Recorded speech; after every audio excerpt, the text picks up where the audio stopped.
Small businesses are not the problem. The problem is the people who own them. So I am not here to fix your business. I'm here to fix you. You are going to go home and fix your business, right?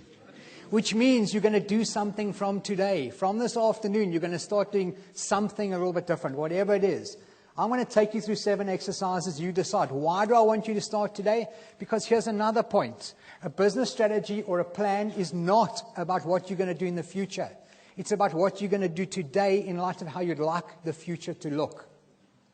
You do not plan for what you're going to do tomorrow. You plan what to do today so you can change tomorrow. So let's get started. First of all, why do you always feel like you're drowning?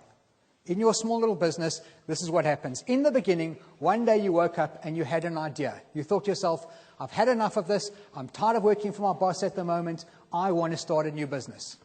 Let me just tell you first of all, what is the worst thing about working for yourself? If you think your last boss was an idiot, he is nothing compared to the guy you're going to work for now. Okay. This guy doesn't pay you. He doesn't give you leave. He doesn't understand sick leave, and he doesn't accept excuses. You had this idea, you decided to open your business, and then what followed was what I call the early days. These are the exciting days. Oh, we're so excited about what we're doing. We can't stop talking about it. Anybody that we bump into, we tell them about this wonderful idea we have to start a roof sheeting business. We open the business, things start going well, and pretty soon we reach something called the I can do anything stage. Now all of a sudden we think to ourselves, what I did in Pretoria, I can definitely do in Shoshanguvu. What I did in Shoshanguvu, I can definitely replicate in Hammanskraal. And I might as well do it in Johannesburg. And what I was doing for CDs, I can do for books. And what I was doing for shirts, and we think we can do anything. In fact, we think we can walk on water at that particular stage. And I call that stage the PAYE stage. Because that's where you start buying planes, automobiles, yachts, etc. All the things that you shouldn't be buying, you start spending your money on. And then all of a sudden, one day you wake up and the first signs of trouble. An order gets cancelled, you get taken to the CCMA by one of your staff members, you can't get money into the account, and all of a sudden you find yourself sitting and languishing in this dip. And this dip, unfortunately, is where most small businesses in South Africa are right now.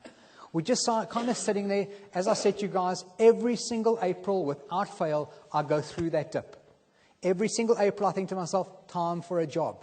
And then things slowly turn around, but they only turn around after a particular point, and that's that point which is called decision time. At that particular time in your life, you decide, you know what, I don't want the small business to struggle anymore. I want to do something better. Now, at that stage, you can decide to get out of the business altogether.